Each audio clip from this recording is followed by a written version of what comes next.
Good evening बच्चों। तो first chapter का नाम है chemical reactions and equations. Chemical reactions and equation में क्वेश्चन 1 है एमसीक्यू।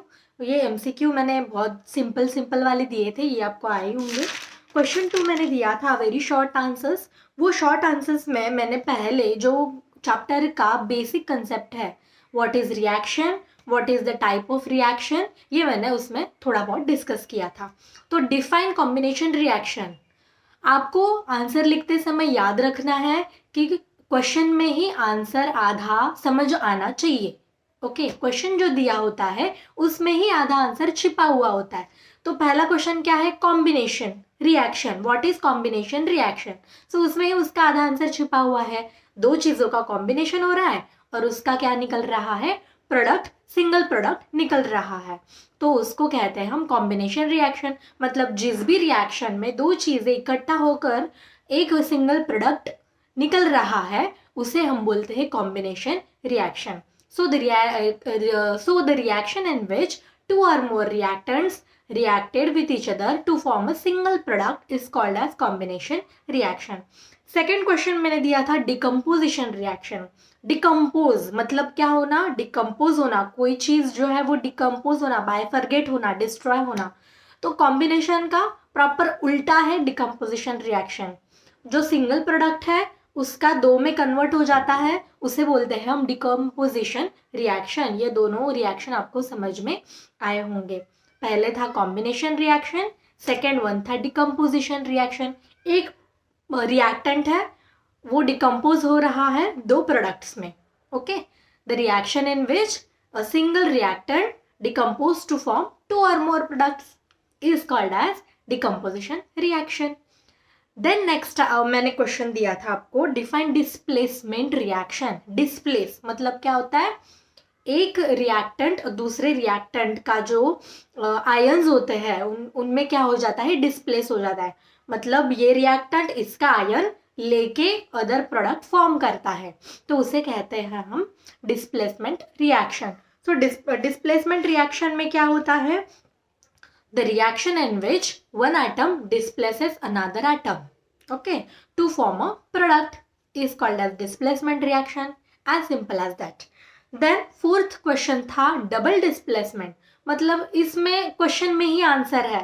इसमें क्या बताया गया है आपको, डबल डिस्प्लेसमेंट होता है, मतलब दो टाइम डिस्प्लेसमेंट होगा। Okay, so the reaction in which exchange of ion between the reactant to form a product is called as double displacement reaction. ये चार क्वेश्चन इस चैप्टर का क्या है, बेस है। ये अगर चार केमिकल रिएक्शन एंड इसके टाइप्स आपको समझ में आ गए तो बाकी का पूरा चैप्टर आपके दिमाग में बैठ जाएगा, मतलब पूरा समझ में आ जाएगा। ओके, बाद में मुझे डिस्कस करना है question number 7, what is redox reaction. Redox मतलब इसमें क्या हो रहा है, ऑक्सीडेशन भी हो रहा है और रिडक्शन भी हो रहा है साथ में।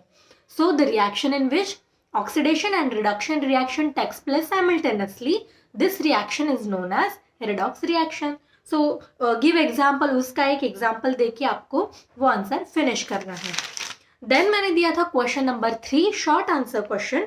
वो क्वेश्चन नंबर 3 का 3 देखो, define endothermic and exothermic. Endo means inside and therm means heat और एनर्जी।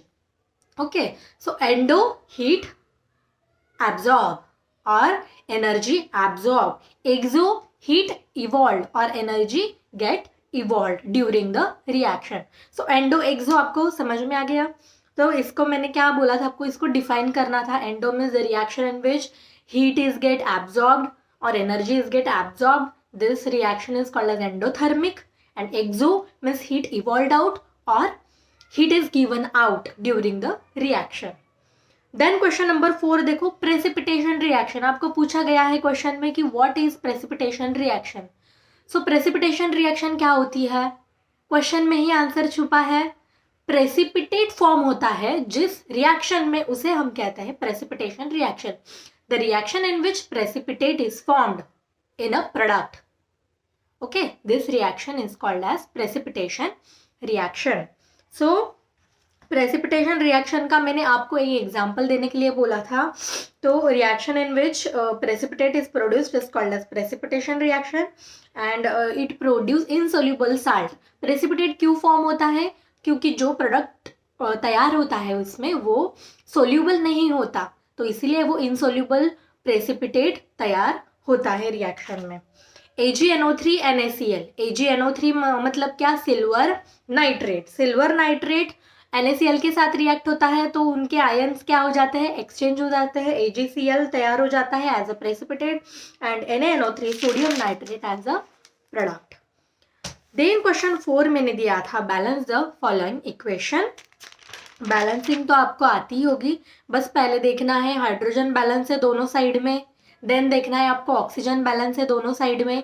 मतलब दोनों साइड कौन सी? एक रिएक्टेंट साइड होती है, एक प्रोडक्ट साइड होती है। एक केमिकल रिएक्शन की एक दोनों साइड होती है, reactant side and product side, and बीच में क्या होता है? एरो होता है। तो रिएक्टेंट साइड में कितने ऑक्सीजन है उतने ही ऑक्सीजन मॉलिक्यूल्स प्रोडक्ट साइड में चाहिए, और रिएक्टेंट साइड में जितने हाइड्रोजन मॉलिक्यूल है उतने ही प्रोडक्ट साइड में हमें चाहिए होते। पहले हाइड्रोजन ऑक्सीजन बैलेंस करने से सिंपल हो जाता है स्टेप्स को फॉलो करना, और जो भी स्टेप्स है बैलेंसिंग के वो आपको कैरी आउट करने हैं। तो इस तरह से मैंने बहुत सिंपल सिंपल आपको क्वेश्चन दिए हुए थे। आई होप आप सबको ये क्वेश्चन समझ में आए होंगे। Bye bye, thank you.